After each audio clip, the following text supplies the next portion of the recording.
Thanks for that, Linda. I No worries. wonder when I would have remembered. I'm sure you would have remembered as soon as we started. Halfway through. Um, so, lessons, how do we go? Well, I remember I left halfway through last week, That's right, Yes. yeah. and yeah, but I'd forgotten that, and I'm like, where's my statement? You didn't have a new one. No, but I have got one that I heard that's not from the course, but sort of has wrapped me up for the week. And it were a few things about making decisions, but one of them is the suffering ends when you decide to end it. Mm. Mm, Hmm. which is, Wow. yeah, That's very powerful, isn't it? isn't it? Yeah. Mm. Yeah. There's one bit that we did ages ago, and it's now in my journal, so I can look at it all the time, and it's very similar from the course, if I can find it. I should just remember it off the top of my head, but no. Only you can deprive yourself of anything. Mm. Mm. Mm. And then it has a whole paragraph on that, but yeah. And what was yours again, Coralie? The suffering ends when you decide to end it.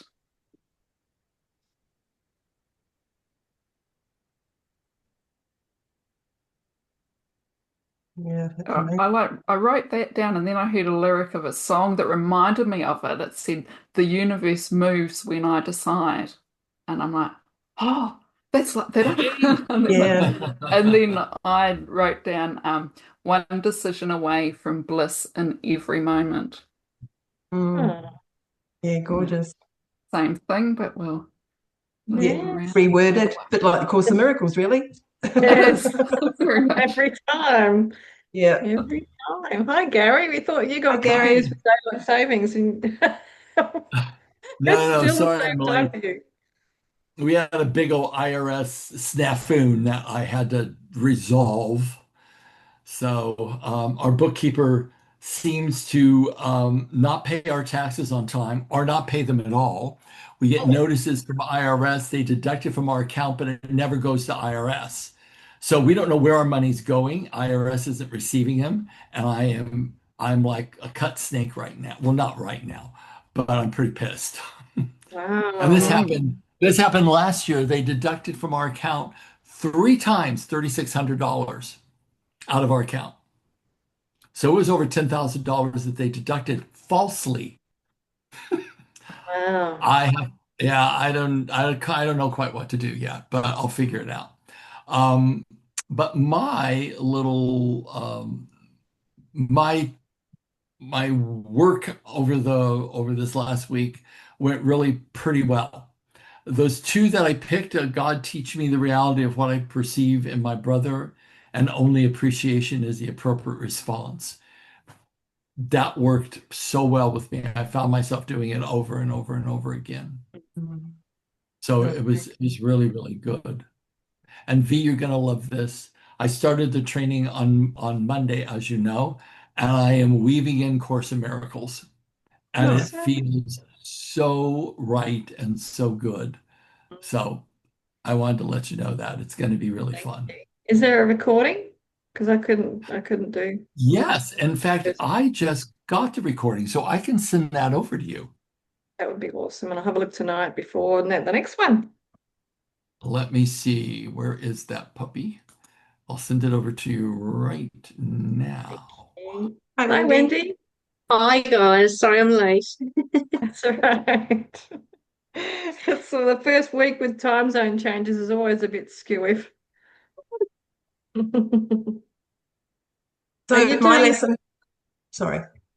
sorry, are you doing the course, Wendy? The breakthrough? Not at this stage, unfortunately. No, I'd love to. Yes. Cool. Sorry, We'll Linda. be You doing ready it to go? again. Oh, We'll be doing it again, and probably another month and a half we'll be doing it, Great. the advanced Mhm. course again, because we're doing another 5-day challenge. I'm doing one for Europe and the UK and one for America and Australia. So we'll have a couple classes going into the next one. So Fabulous. Thanks, you're Gary. always welcome. Thank you so much. You're welcome. So on a Monday afternoon, a Wednesday afternoon, or a Friday afternoon would be amazing Australian time. Well, I'm going to Plain. start doing training specifically for Australia because we get a huge response from Australia, Yeah. Yeah. which Yep. would be good. I'm looking Yep. forward to it. So I'm writing off my next 2 Sundays because it's from midnight to 4 a.m. Oh, really? Okay. Sunday morning. So I'll try and get a few hours sleep in before I join you, and I'll be all That's awesome. I love that, V. fresh-faced. He is a total stud.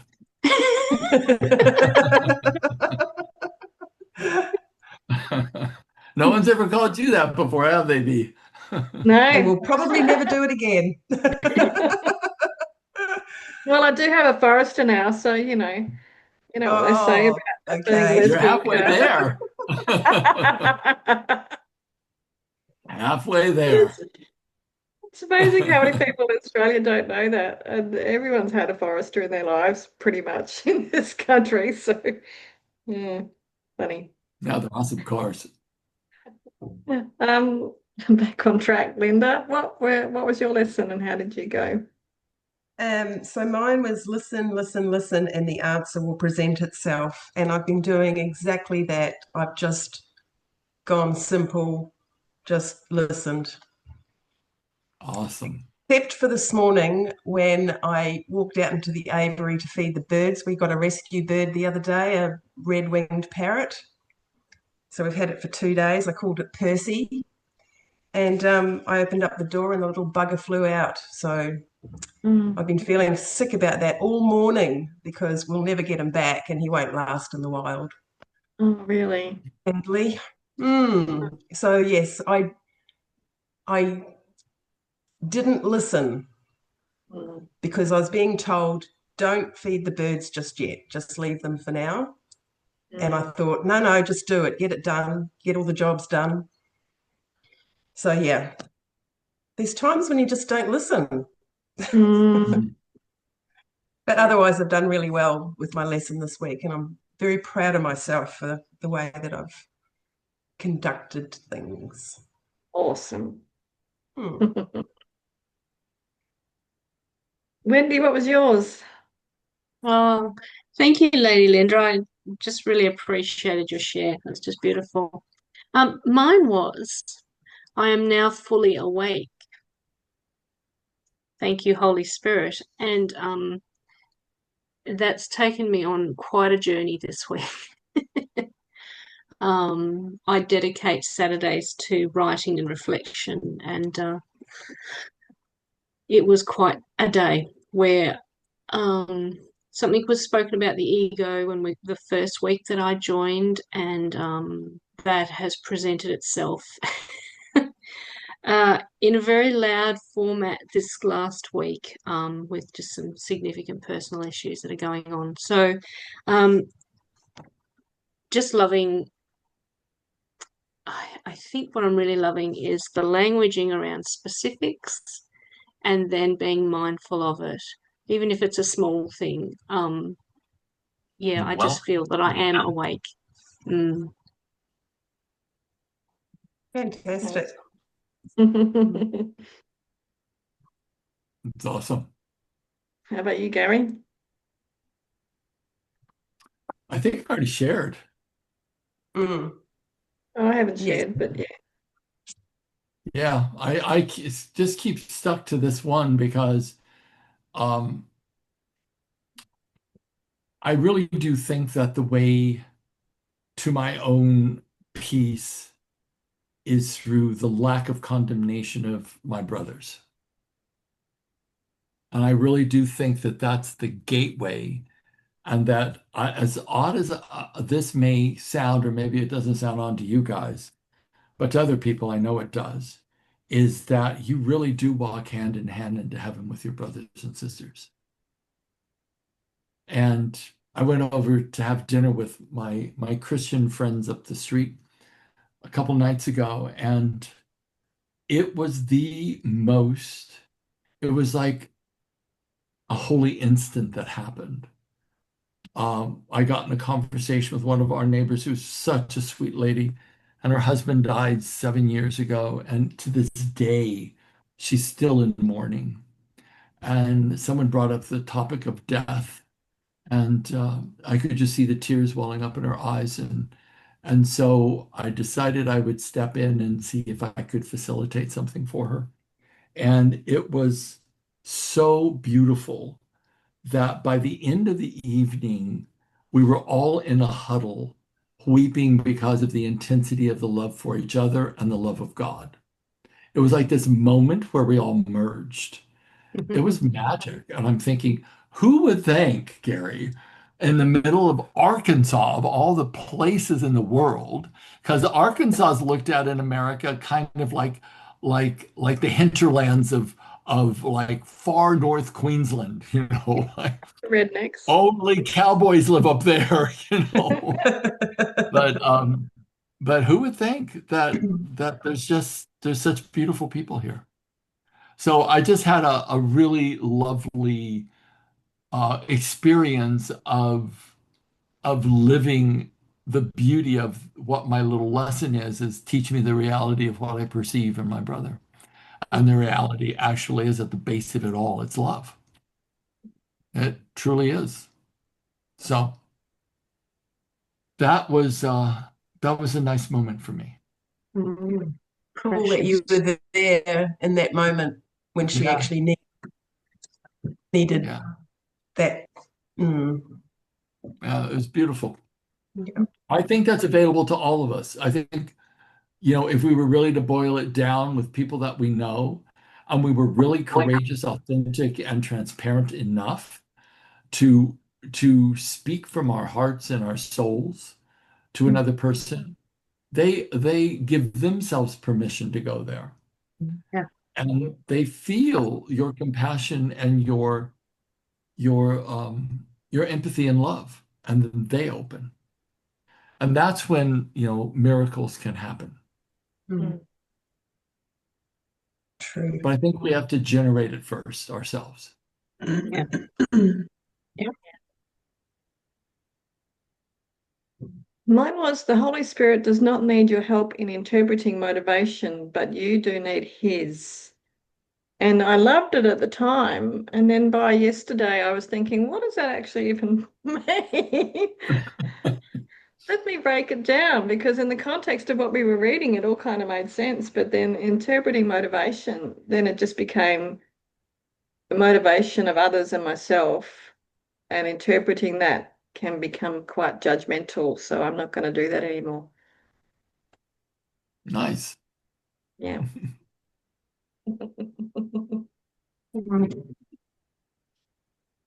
Good. It's simple.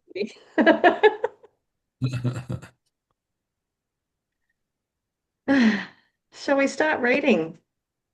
Yes, and I forward you that recording. Thank you. Awesome. You should have it.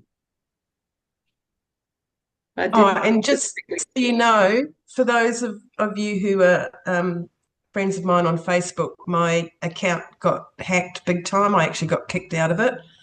So I've gone onto my business page and just sent out friend requests again.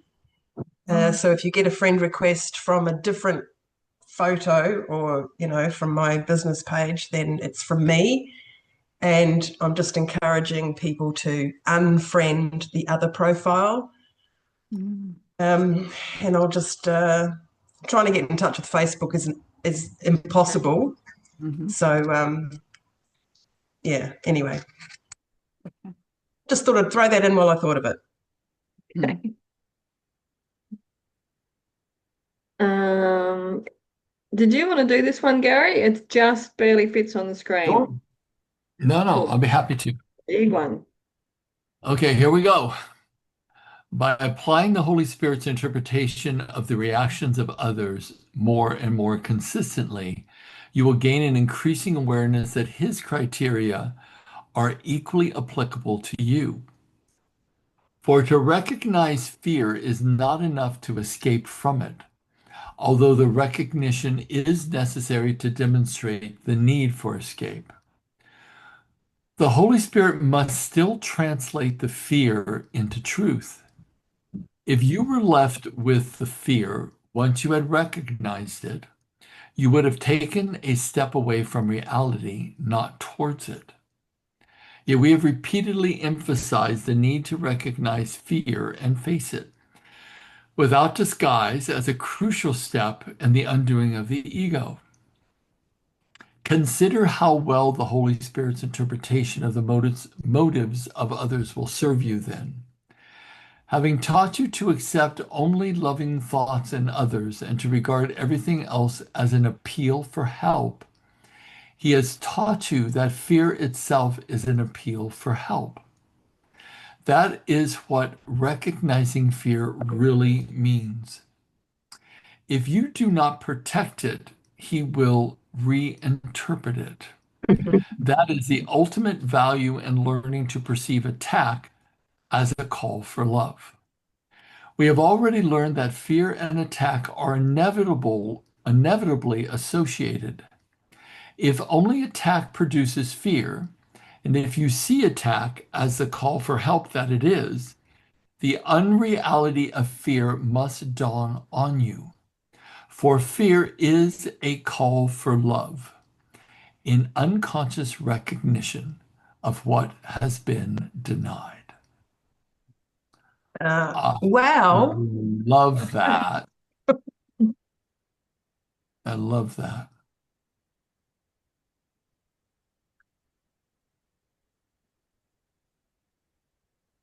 That is so cool.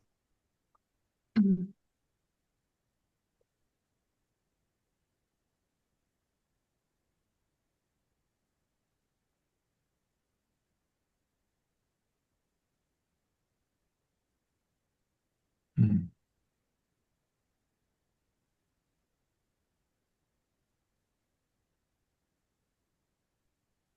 Would it be too much to just like go through it line by line, just to sort of give each line its You recognition? can do that. I would love to do that. I'll do it. Okay. By applying the Holy Spirit's interpretation of the reactions of others more and more consistently, you will gain an increasing awareness that His criteria are equally applicable to you. So, would anyone like to give a stab at that? I can talk about it if no one else wants to.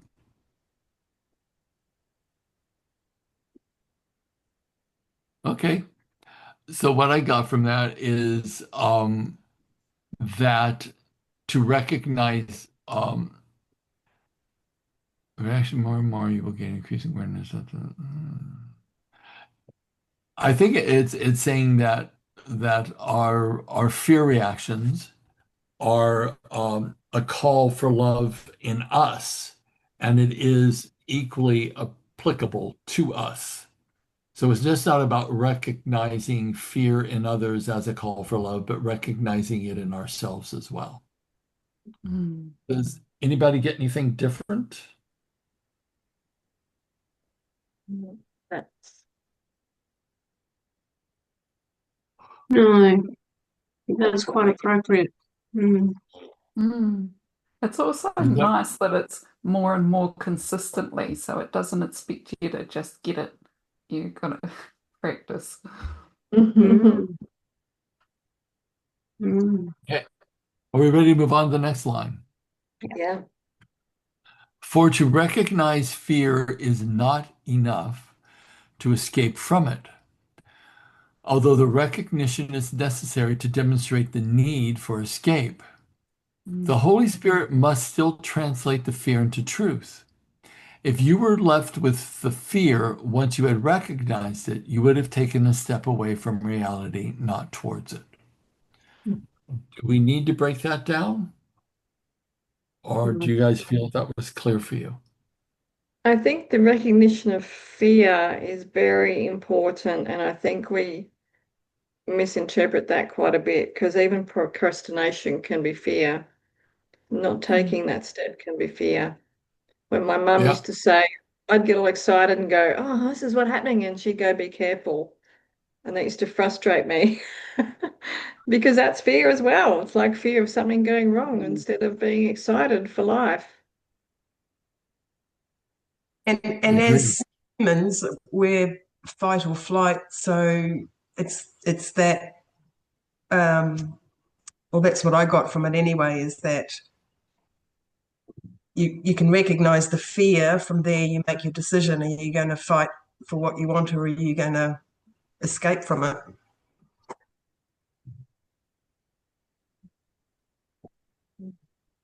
Shall I go on?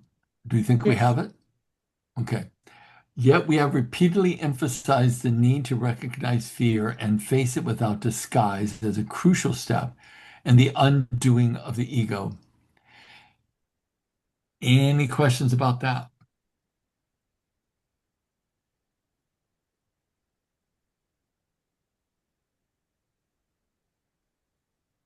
No. Because there's something really powerful in that. Because if you console fear or try to rationalize away the fear, you actually make whatever the person is afraid of or yourself afraid of real. You make it more real. Mm. So to face it like the Holy Spirit always just, it's a call for love. It's a call for oneness. It's a call for remembering. That is something completely different than trying to, you know, just face your fear and whatever you've made up that's caused you to be afraid.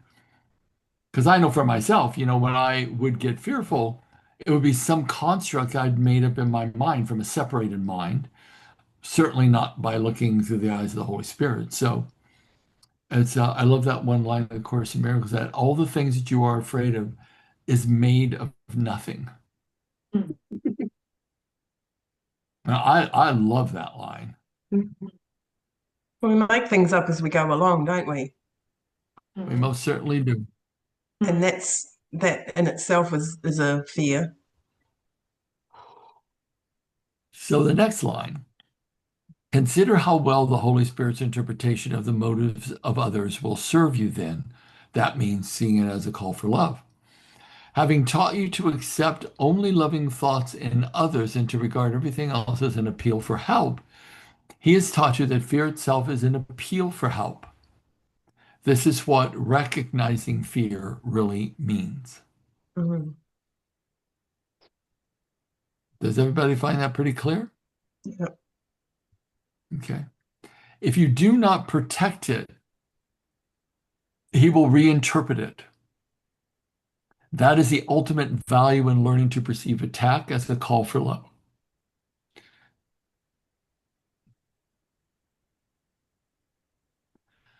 Any questions on that?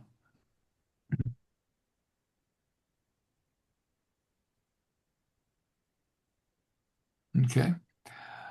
We have already learned that fear and attack are inevitably associated. If only attack produces fear, and if you see attack as a call for help, that it is, the unreality of fear must dawn on you. For fear is a call for love in unconscious recognition of what has been denied. Mm. It really does help to go back and read it again line by line. Especially Because it when it's becomes, such a big paragraph as well. yeah, it becomes so much clearer. Mm. Yeah.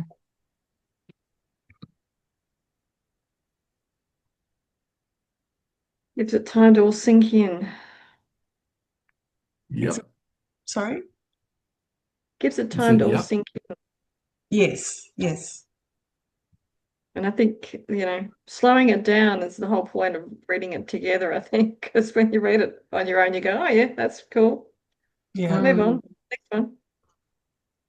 Or I don't understand that, so I won't read that again. Yeah, I don't get it. Yeah.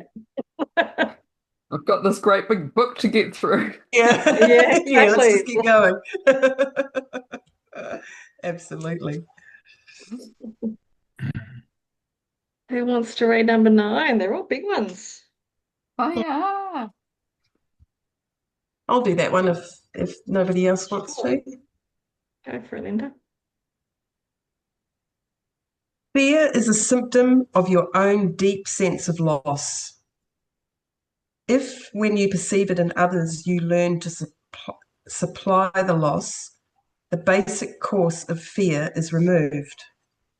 Thereby, you teach yourself that fear does not exist in you. The means for removing it is in yourself, and you have demonstrated this by giving it. Fear and love are the only emotions of which you are capable. One is false, for it was made out of denial, and denial depends on the belief in what is denied for its own existence. By interpreting fear correctly as a positive affirmation of the underlying belief it masks, you are undermining its perceived usefulness by rendering it useless. Oh dear God. Defenses that do not work at all are automatically discarded. If you raise what fear conceals to clear-cut, unequivocal predominance, fear becomes meaningless. You have denied its power to conceal love, which was its only purpose. The veil that you have drawn across the face of love has disappeared. Okay, now there's a paragraph we're going to have to go back to over and over and over again.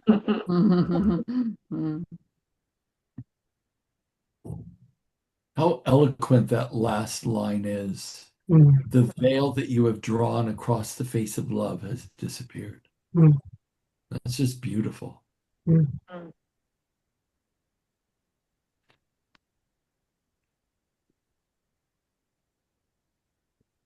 I'm a bit confused with that second sentence. If when you perceive it in others, you learn to supply the loss, the basic cause of fear is removed.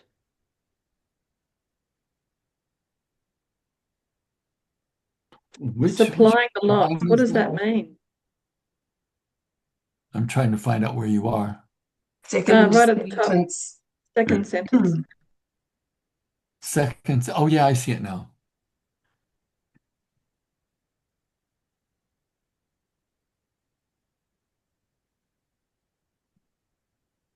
How do you supply the loss?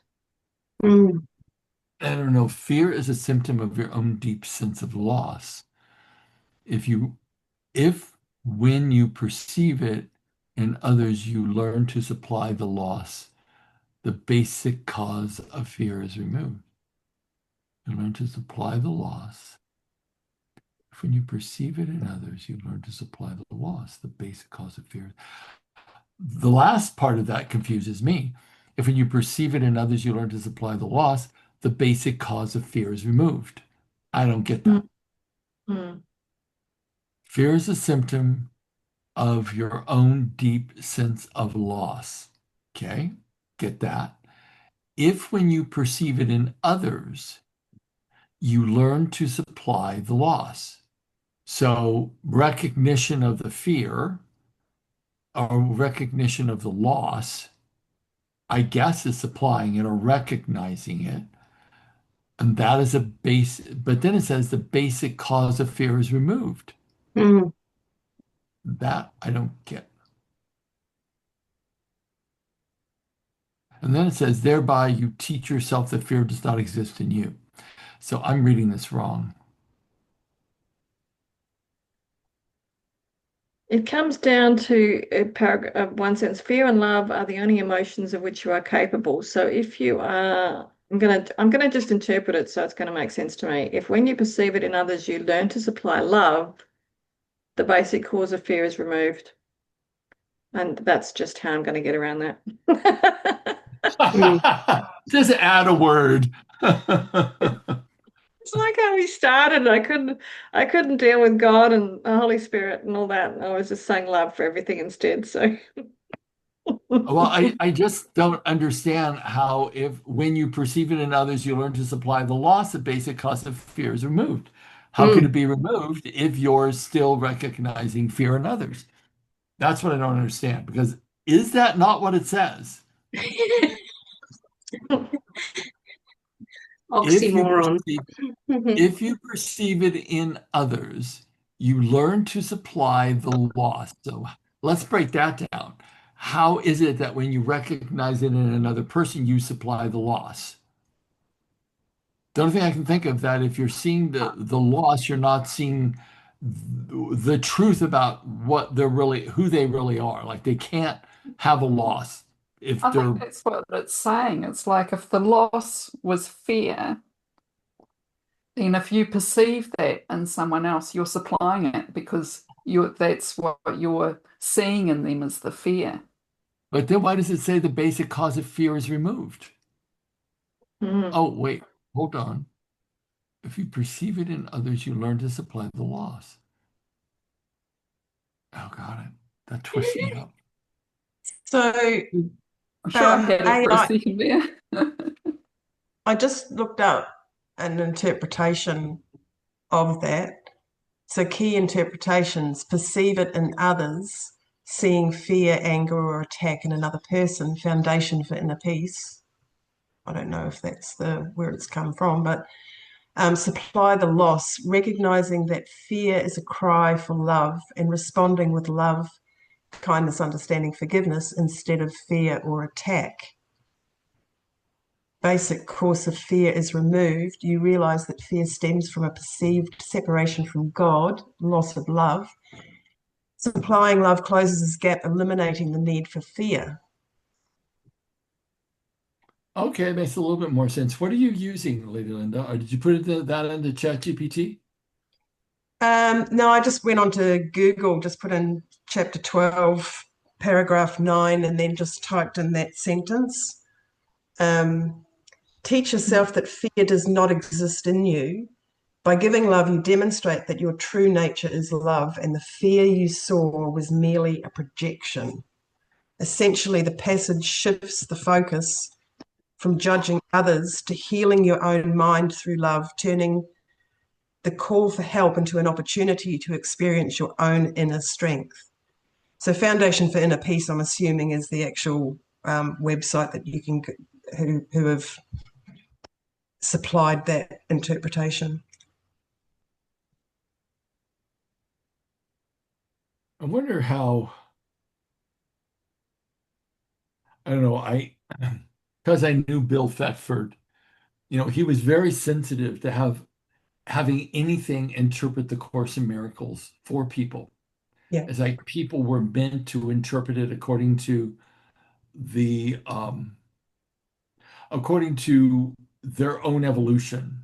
Yep. And it was almost like he thought it was best for people to struggle to figure it out because then it would mean more to them once it dawned on them.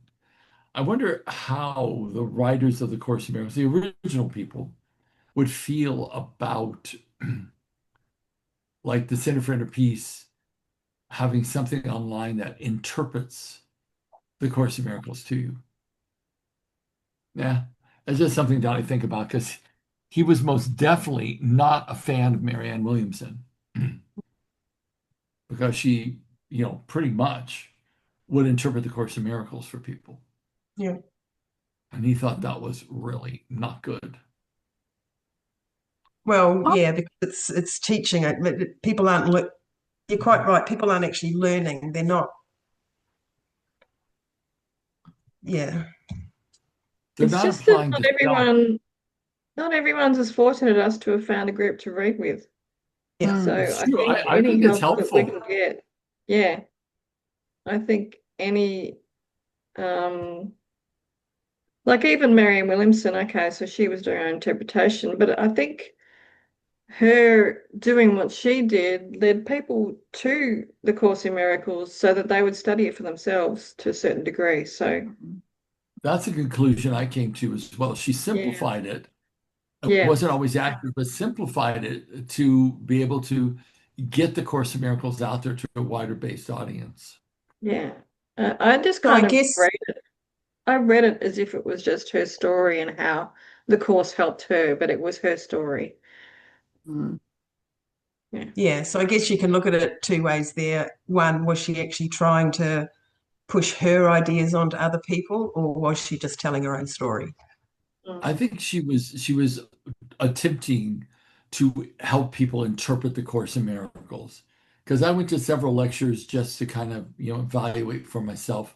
And she was definitely interpreting the Course in Miracles for people, which was, fine in my book, but I just know that Bill Thetford certainly didn't feel comfortable with it. Yeah. The way we were teaching it when Bill would show up is we would literally just pass the book around the circle and everybody would read a paragraph. Even if they were brand new, they'd read a paragraph. And then if anyone had a question, the group, and sometimes we'd have like 70 people in a room, Yeah. myself, another guy named, what was his name? I can't remember his name anymore. But we would try to do the interpretation of it. And then Bill would just come and sit in the back and not say a word. And he loved the way that we did the course because no one was an authority in the room. And that was the thing for Bill, that no one gets to be an authority in the room. No one gets to be a guru around the Course of Miracles. Mm. And I think that's what his concern was with Marianne Williamson. But who knows what was in her heart? I don't think that was particularly in her heart, but I don't know. Mm.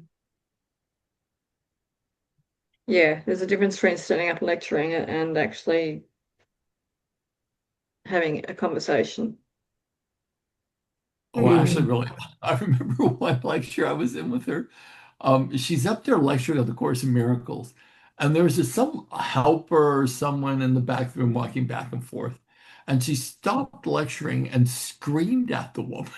She said, "Would you sit down? You're making me crazy." And I said, "Huh." I looked through the eyes of the Holy Spirit, I thought, you look exhausted, honey, and you are really stressed right now. So you need to go on vacation. But yeah, it was interesting. For all of us, it's easy to read. It's a whole nother kettle of fish to live. Yeah, Mm. absolutely. That's why I think being accountable to each other at the end of the week or the beginning of the next lesson to say, how have we gone, is so important. And that was Yeah, your it idea, is. Gary. Very powerful. I think That's a I've good I one. think I've I think I've gained a little bit of clarity here. Halfway through, it says by interpreting fear correctly as a positive affirmation of the underlying belief it masks, you are undermining its perceived usefulness by rendering it useless. But so the fear is still useful in a way in that it's there's a positive affirmation underneath the belief it masks. So there's a reason for the fear, and it's just turning that into something that you don't need to be fearful of. So turning it from fear to love by looking at whatever it is that's causing the fear and acknowledging that it's just a call for love as well. Mm. Yeah. Yeah, I like that. And I think if I can just say something, I don't know if this is part of it, so please correct me if I'm going off course, but I really sense that if we look at our whole bodies as a means of conversation to what's going on within, and we know that um, our stomach area really is our second brain uh, space. I think that intuition often is a space where we go, well, thank you, fear, for, and this is what I'm learning. Thank you, fear, for showing up. What is it you're wishing to tell me? And this has been quite revelational for me in the last months, really. And I don't know if that has anything to do with this, but I just feel that I can then intersect that fear quicker and go to the love space, or at least an acceptance space. It's a really interesting dialogue. Oh, for sure. The body is the biocomputer for the subconscious mind. And the subconscious mind is the direct communicator to the high self, so to the soul. So the conscious mind, through its focus and its attachment, programs the subconscious. The subconscious mind communicates to the high self, and that's how our soul becomes enslaved in the world, because our conscious mind is constantly worshiping the objects, the things, the quest for personal significance. And as Buddha said so beautifully, the only thing that causes us fear is our attachments.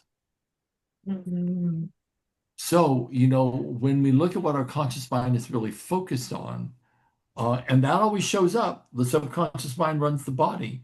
So one of the coolest ways to get clarity is to go to the body and ask, and do more of a semantic pathway into being able to reveal what the subconscious mind is actually communicating. And that becomes a really important asset for clarity.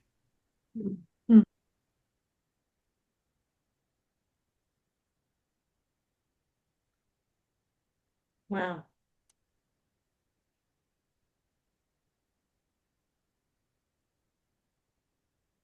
I think we're ready to move on. What do you reckon? I do too. It's the last one in this section. Probably the last one we'll get to today. We'll see. Who wants to read that one? I can read Cool. that. Thanks, Wendy. If you would look upon love, which is the world's reality, how could you do better than to recognise in every defence against it the underlying appeal for it? And how could you better learn of its reality than by answering the appeal for it by giving it? The Holy Spirit's interpretation of fear does dispel it, for the awareness of the truth cannot be denied. Thus does the Holy Spirit replace fear with love and translate error into truth, and thus will you learn of Him how to replace your dream of separation with the fact of unity. For the separation is only denial of union, and correctly interpreted arrests to your eternal knowledge that is union is true.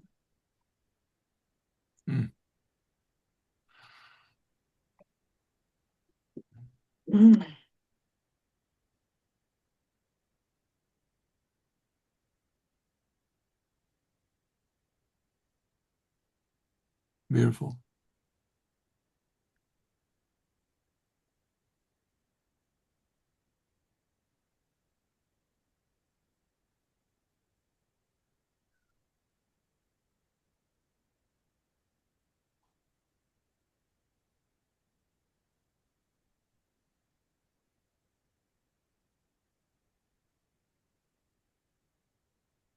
It really, for me, shows that we have so much more choice and ability to be deliberate in our consciousness than I think I've been running over the years. For so long I feel like I've been out of control, and yet here I have a decision to make. Will I live from fear, be that of others, and not understand them, or even of myself? And I'm just loving the lifting the lid almost of this whole very heavy subject that can ultimately release you from so much. That's so true, Wendy. I just think back at how, you let other things control your reactions and how you show up, when it all springs from us anyway. Nothing else controls us. What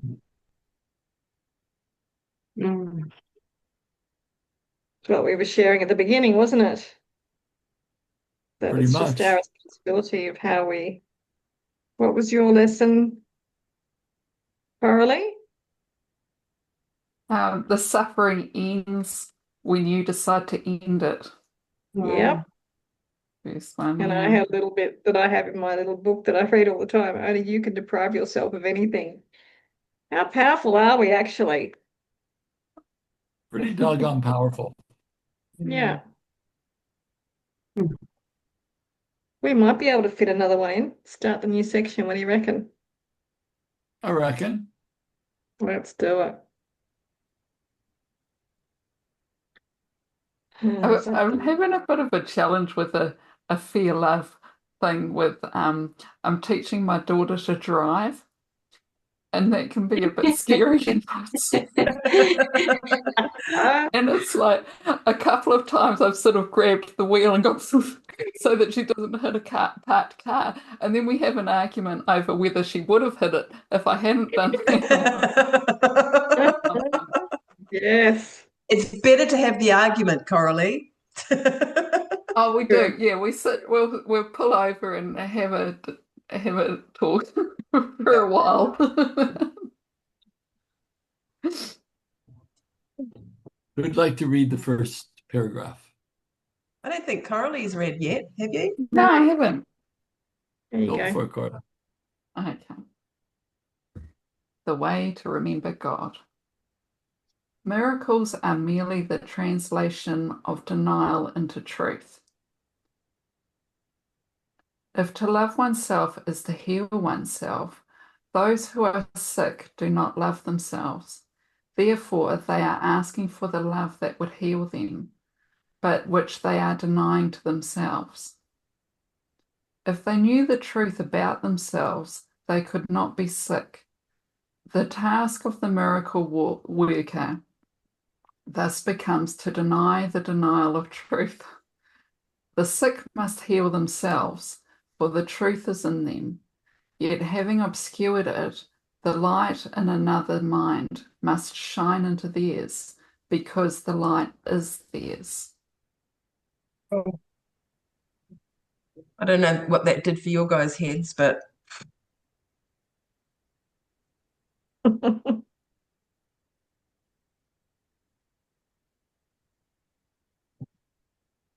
I I love find that.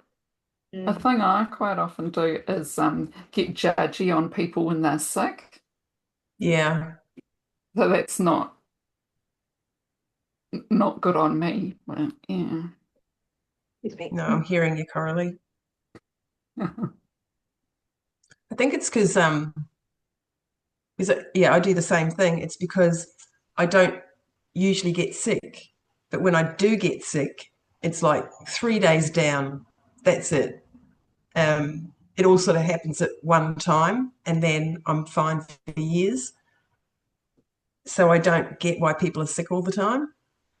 So I do judge them. So yeah, I get that. I saw a woman last night.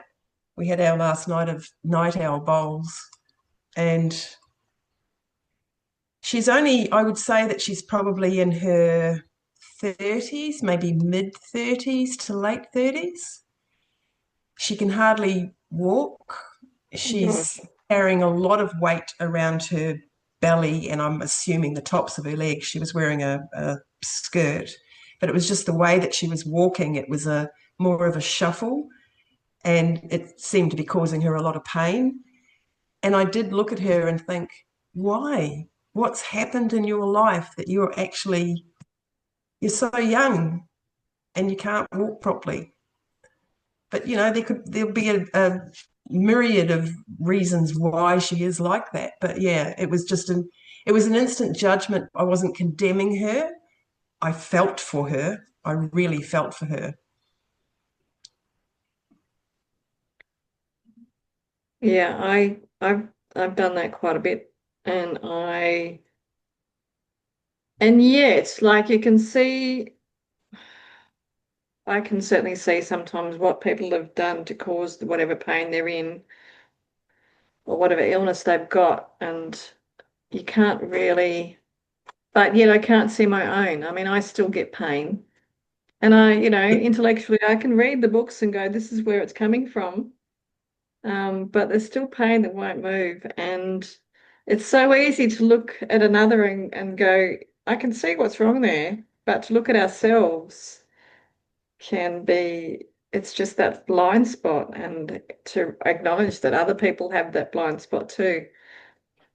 And I think so. I'm guessing love is the only answer, to just be able to talk to them. And I've done this sometimes with people where you just talk to them and let them acknowledge whatever they're going through, and all of a sudden it comes up and then it's released, and then they can heal from that. Mm. I'm loving this conversation because I've been on the flip side of this, where I've been sick most of my life. So just knowing the judgment, feeling the judgment, and somewhat understanding the judgment, but not being able to do anything about it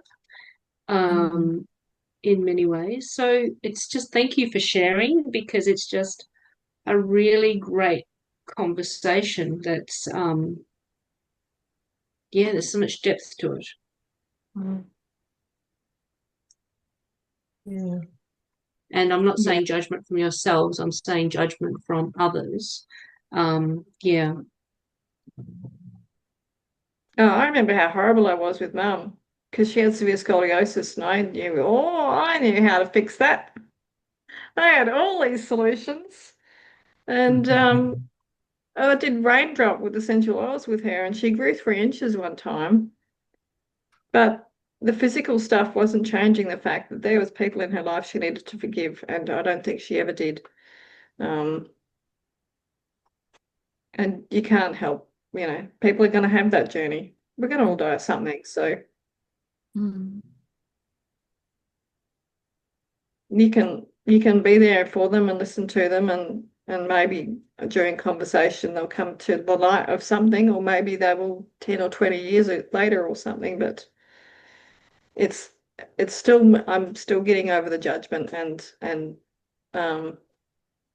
working out how to love people at the point that they're at. Having known your mum briefly, I don't think she was able to forgive others because she hadn't forgiven herself. Yeah. And I loved your mum. I loved your mum. She was just such a gorgeous woman, because I'm seeing outside of, we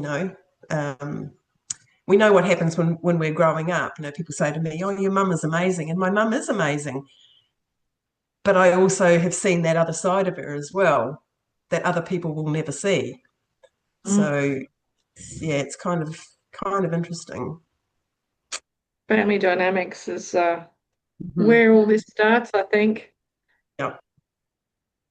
But the key is to love oneself, and I Yes. dare say, and I don't know what it's like for males, Gary, but I do know for women particularly, or for me, that is something that I haven't been able to do well, and learning to know what that looks like, and to accept that, and that's a new journey, I think.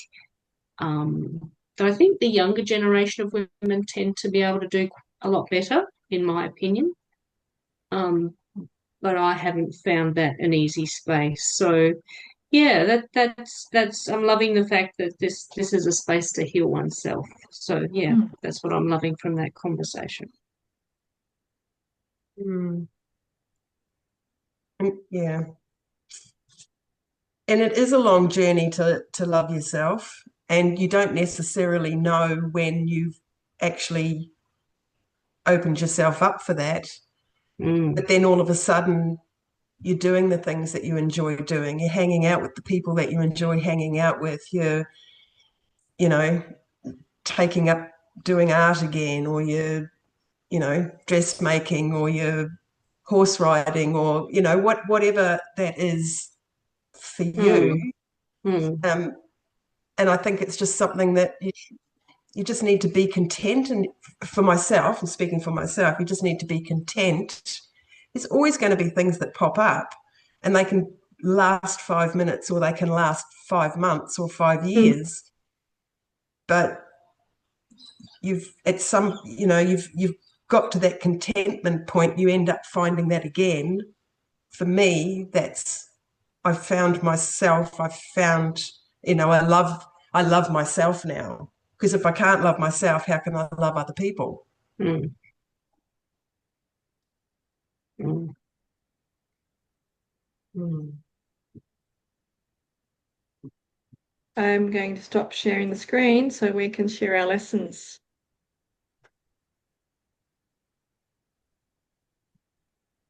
I think it was a big overall session today. Picking out a particular sentence is tricky, but I'm going to go with fear itself is an appeal for help. Mm.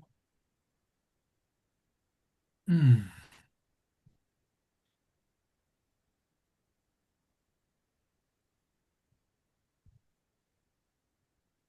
I'm going to go with, and I think it's fairly apt, the veil that you have drawn across the face of love has disappeared.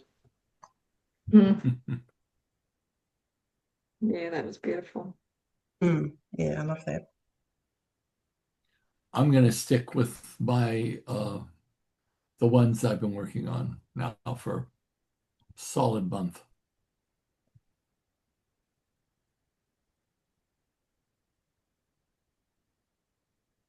Ladies, anybody else? Yeah, I wrote one down, but I might swap it to be like these. But what I wrote was, how could you better learn of love's reality than by answering the appeal for love by giving it? Yeah, that was cool. That's great. Mm. Yeah, I'm toying between a few, but I think I might go with the latter. If to love oneself is to, I'm paraphrasing because I don't think I've written it down right, but if to love oneself is to heal oneself, Yeah.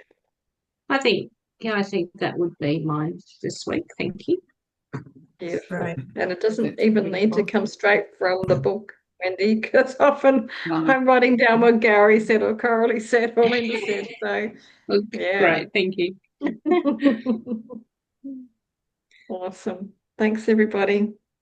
Thank you. Good Thank night, you, everyone. guys. Have a great Okay. Good night. night. Have a beautiful Bye. week. Bye. You too. Mm. Bye. Bye-bye.